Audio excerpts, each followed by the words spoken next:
welcome back to my channel. First, couple things before we get started into this video. If this is your first time watching, please subscribe to my channel and come back for more story times, cover songs, original songs, random stuff that I decide to record last minute at 1 o'clock in the morning like I am right now. So, it's 1 o'clock in the morning. I have to be up at 5 o'clock in the morning to get ready for work at 6 o'clock in the morning. I should not be filming videos right now. I decided that I would go ahead and record a quick storytime video because I need new content. So today's storytime is all about school and sort of my journey educationally. I've been wanting to make this video for a long time, but it has a lot of sensitive subjects in it, so some trigger warnings, suicide, self-harm, stuff like that in this video, so just be warned about that. But yeah, so it has like a lot of really heavy subjects, so for the longest time I was kind of like, don't know if I want to post this, but I feel like it's a good video to post. So, here we go. Okay, so basically, I get the question all the time, like, what inspired you to start playing music? If you guys have never heard my music, in the description box there's a bunch of links to everywhere that you can stream my music, so go stream my original music, please. I will love you forever. Anyway, so I always get that question, and honestly, I don't know. Pretty much ever since I remember, like since I was a little tiny beanstalk child, that didn't make any sense. Since I was little, I've always played music. My mom literally like tells me all the time that I used to just like sit in my room and make up songs. I always would like pick up my dad's instruments and try to play them even though I didn't know what I was doing. I formed my first band when I was like in first grade. We were called the Angels, and we were like a Spice Girls type thing, except with no talent and first graders. It didn't work out though. Creative differences. And so literally just ever since I was like an infant, music has been in my DNA, sort of. So now flash forward to high school, I start learning how to play guitar, I start writing my own songs, everything like that, and I'm like, I really want to do this full time. But it just always felt like something that was like really impossible. Like, I'm not gonna be able to do music full time. I'm not gonna be able to be a musician, you know? Like, I gotta go to school, I gotta get an education, I gotta get a regular job, and then I can do music on the side. So when I graduated high school, I started going to junior college. I decided that I would make teaching my goal. Like, I wanted to be a teacher. And literally, if you knew me, that was back in 2012. If you knew me back in I think I actually started school in 2013. So if you knew me in 2013, I actually like talked about it all the time, that the reason I wanted to be a teacher is because they get summers off, so that would leave me plenty of time to do like gigging and still practice my music and maybe eventually make it a full-time thing so I don't have to teach anymore. So even though I was going for this degree in teaching, I still was like wanting to do music. I just felt like that wasn't a possibility, so I went for teaching instead. And I was like, okay, I'm gonna dive in and really get this going and, you know, all that stuff. And I remember it like it was yesterday. I had this like epiphany moment. I think it was 2014-15 by this time, because I had already been in school for a couple semesters. And I was sitting in this class, and we had this assignment to do. We had to write a paper on like why we wanted to be a teacher and like what being a teacher meant to us and what our inspiration was and blah blah blah. It was just like that kind of thing. Then I was sitting in class, and the teacher like, you know, started having us go around and like read little parts of our essay out loud. Obviously we weren't presenting our whole essay, but you know, just if there was like certain stories we wanted to tell about what inspired us to be a teacher from our essay or whatever. So a bunch of these students were like, oh, pick me, you know, they were like all interested and like really wanted to participate in this class, and they all had these really long stories, and they all had experience working with kids, and they all like were super involved in it, and you know, were like all like gung-ho about it, like that this was what they wanted to do with the rest of their life for sure. And I was just sitting there and I was like, oh my God. Like, I was inspired by their inspiration, like how passionate some of those students were about wanting to teach. I was like, man, I wish that I felt that about teaching, but I don't. I feel that about music. So I kind of just sat there listening to their stories and I was like, you know what, I can't do this. I was like, I don't want to be a history teacher. I want to be a musician. So I literally got up out of that class that day, took my essay with me, and then I literally crumbled it and threw it away in the trash and left. We would think that this was like some great triumphant moment, right? Like, I'm gonna major in music, life's gonna be great. But so I did. So the next semester after that, I enrolled in a bunch of music classes. I took beginning voice, I took piano, I took guitar, I took music theory, and I was like in it. I was like, yeah, I'm gonna get this, I'm gonna do this, right? And so you would think that that would be the end of the story, happily ever after and all that, because I finally realized that it's okay to go for my dreams and try to achieve it. That is not what happened at all. So, I struggle with anxiety and depression, and it's been going on for a while now. I officially got diagnosed in 2014 with anxiety and depression. But it's been a part of my life forever. So, I really can't even describe accurately what was happening in my mind at that time. It was just such a dark period. It was like 2016 by this point, and it was really weird. Okay, I'm married. I have a great relationship. My marriage is super steady. I'm really happy. I'm living in my own place. I'm not working at this time. I'm going to school full time. So it's like I don't have any worries, but just going to school, focusing on what I love to do. Looking back on it, I really don't understand what my mind was doing, because life itself was good, but my mental state was not good. And the only thing I can really say as to why I was in such a bad place mentally was I feel like I just had a lot of anxiety about music. Actually, in one of the videos that I just talked, I was kind of talking about my anxiety when it comes to music. Like, I love music so much and I have such a passion for it that I get like too scared to do anything about it. Like, because I know that I'm not the best musician in the world. I know that I'm not like up to par with like famous musicians, and I practice and I try to get there, but I'm just not there yet, you know? So I feel like I have a lot of anxiety about like I'm not good enough to play music and to pursue music this way.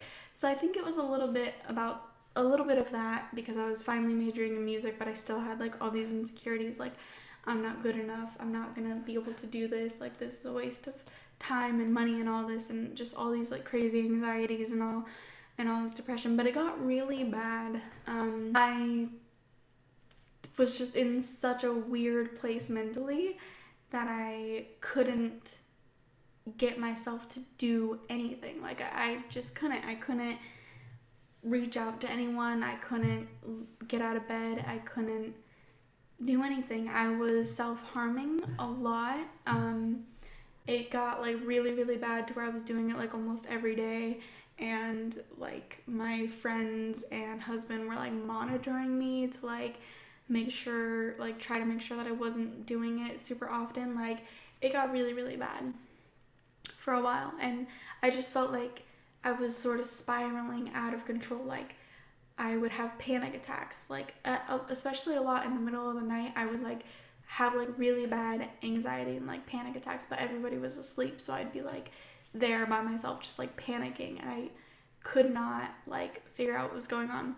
So it kind of just like progressively got worse and worse, and I was like, okay, I gotta do something. So I went to the doctor and he prescribed me, I think the first antidepressant I was on was Celexa.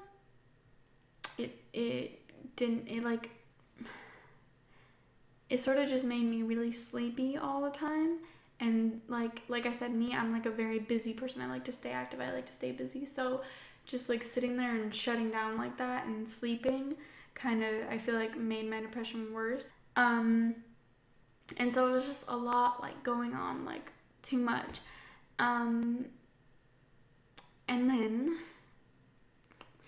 so late one night, I started getting a panic attack again, and I just, like, could not cope with it anymore, and instead of self-harming, I decided to attempt suicide. So I went and got a bunch of pills and took it down with some NyQuil, like a whole bunch of NyQuil, and then I laid in bed, and the thing that I'm thankful for is, like, whatever little voice in the back of my head was kind of like, what have you done? This was not a good idea. Because sort of in the back of my head, as soon as I laid down, I, like, looked over at my husband and I was like, what am I doing? I started, like, freaking out and panicking worse because I was like, I can't, like, let him wake up to me just here in the bed, you know? Like, what am I doing? And so I started panicking even more, so I woke him up. He took me to the hospital. They gave me activated charcoal. I puked all over myself. It was, you know, really fun, really wonderful experience with that. And I stayed in the ER overnight, and then afterwards they sent me to a behavioral health center, which is kind of like what they have to do after a suicide attempt. They put you on, like, a 72-hour hold. Boy, this is a lot of heavy subject matter, and I feel like I'm just, like, going through it, and it's super late at night, and I don't even know why I decided to film this video right now. Okay, so they put you on a 72-hour hold, and it just so happened that, like, the week that I did that, the next couple days were, like, my final week, like, my finals in school for that semester were that week. So it was not great timing on my part. So I went to the behavioral health center and stayed there for 72 hours, and, you know, it was fine. I was still in a really bad place, and I just, like, really wanted to go home, and, like, I was, like, crying, like, telling the psychiatrist, like, I want to go home, like, I don't want to be here. And then eventually, you know, after the time I, like, got sent home, my friends visited me and everything like that, I went home. When I first got back home, it was sort of like I was really sensitive to everything. Like, I don't know, I got back home and I just felt like I had, like, my skin was raw and the air, like, hurt my skin. Like, every little thing was just like, ugh, you know? Like, I remember my mom calling me, and I didn't tell anyone in my family. I didn't even tell most of my friends. I only told, like, my close, like, friends, roommate, husband, and that was it. We didn't tell his family, we didn't tell my family, we didn't tell anyone. And that was my request. Like, my husband was like, are you sure you don't want me to call your family? You sure, like, I should call your family? And I was like, no. Because they didn't know that I was diagnosed with depression. They didn't know any of that. And I was just like, no, like, I'm not involving them in this because I just didn't feel comfortable opening up about it. So this video is, like, way out there for me because I never talk about this kind of stuff. But yeah, so I remember my mom called me, and she, of course, didn't know, you know, that I had just been released from the hospital or anything like that. But she just delves into this really long story about, I don't even remember what it was now, but it was just, like, basically some, like, issues that were going on in her life, like fighting with her boyfriend, or, you know, like I said, I don't even really remember what it was at the time, but just, like, these little, like, petty things that she was arguing about. And I literally was, like, became so immediately emotional, I had to hang up on her. I literally hung up on her and just started crying and crying. My husband was like, what's going on? And I was like, I just can't do this right now. Like, I can't do this right now. Like, I just got out of this situation. Like, I could have died and nobody knows. And I was just so emotional because I was like, she's here, like, complaining about all this petty shit, and I almost died 4 days ago, you know? Like, I really couldn't handle it. So, needless to say, it was a long road to recovery. I tried a couple different medications. I tried Zoloft, I tried Prozac. Zoloft gave me really, really bad headaches that I couldn't stand, and Prozac just kind of didn't feel like it did anything for me. I decided to get off my medication. Now, this is not like telling you guys not to be on medication. I know people who take antidepressants that really, really work for them, and if that's the case for you, good for you, and like definitely try it out. Like you need to find what works for you is what I'm saying. This is just about my personal road to recovery and my personal story, and I haven't found medication yet that has worked for me. I actually am still like trying to find a regular medication that'll like really work for me. But what has kind of held me over, like tied me over this far is my CBD oil. Originally I was gonna try smoking pot. I'll have to tell the story about like my experience with trying to smoke pot in a different video. So if you guys want to know that, comment down below and I'll let you know. But basically I tried to smoke pot, didn't work out, wasn't for me. So my friend who gave me the pot suggested CBD oil, you know, because it doesn't get you high and it's just sort of like really chill and relaxed and brings your anxiety down. So I was like, okay, you know, I'll try it. So I got it and I vape CBD oil. So I use like a vape pen and I vape CBD oil, and that has helped like so much. Like, but I also take, so I do CBD oil and I take a regimen of mood supplement vitamins. Like the one I take is 5-HTP, which is supposed to boost your serotonin levels, and then B12, which is supposed to help with your energy and like metabolism, which also coincides with depression and, you know, having low energy and everything like that. So I take those two vitamins and vape CBD oil, and I've been doing really good now. You know, that's kind of my road to recovery. My husband actually is the one who suggested the vitamins. He went out and like did a bunch of research on it and brought them home to me and was like, here, take these, feel better. So, I took those for a while and I stopped taking them, but I'm back on them now. And I do feel like it helps, definitely. So I recommend, again, try everything. Try vitamins, try regular antidepressants, try pot, try CBD oil. Just find something that works for you, because depression is dangerous. Like, don't be like, oh, I'm gonna be fine, I don't need medication. Like, use it. Like, don't feel like you're crazy just because you take medication or you're any different than anybody else. Like, sometimes you need it. So yeah, that's kind of my road to recovery. So again, because this all happened during finals week, I ended up dropping out after that.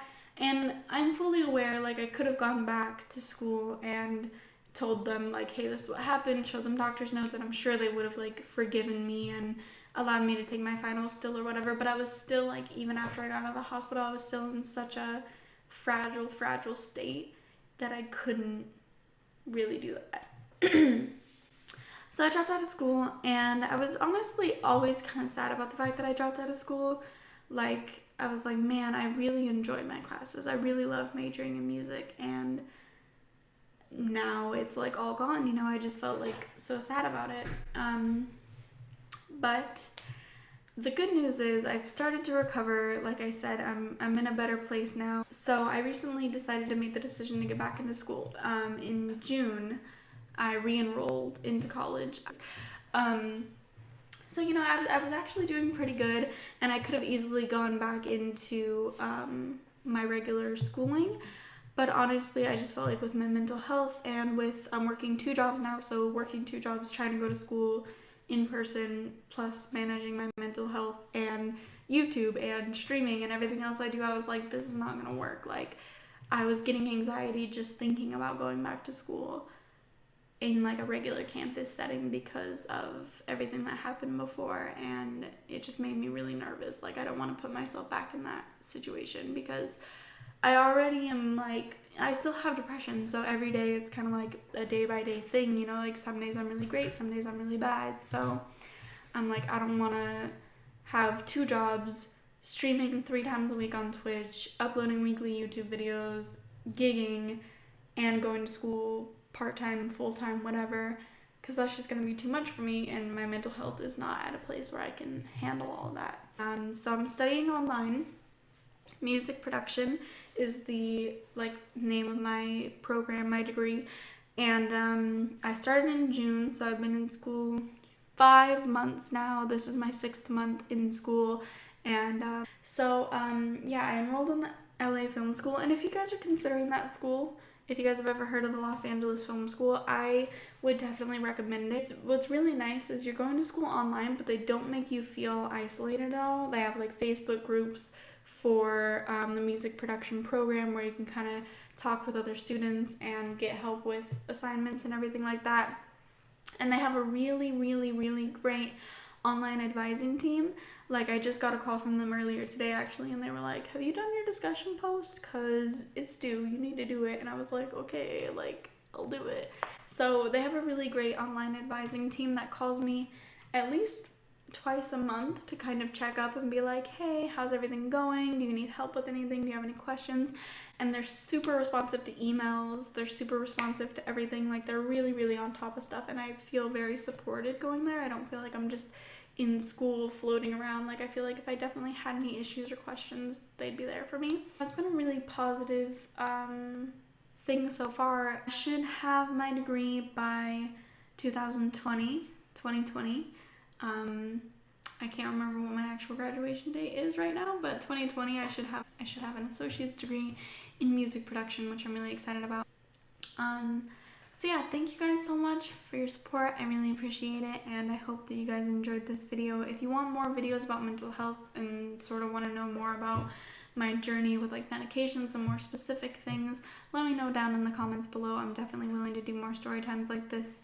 Again, it's kind of like intimidating because I've never really opened up about this kind of stuff, but I feel like it's important. I have some new original songs and some new covers coming your way very soon on this channel, so please just bear with me a little bit longer.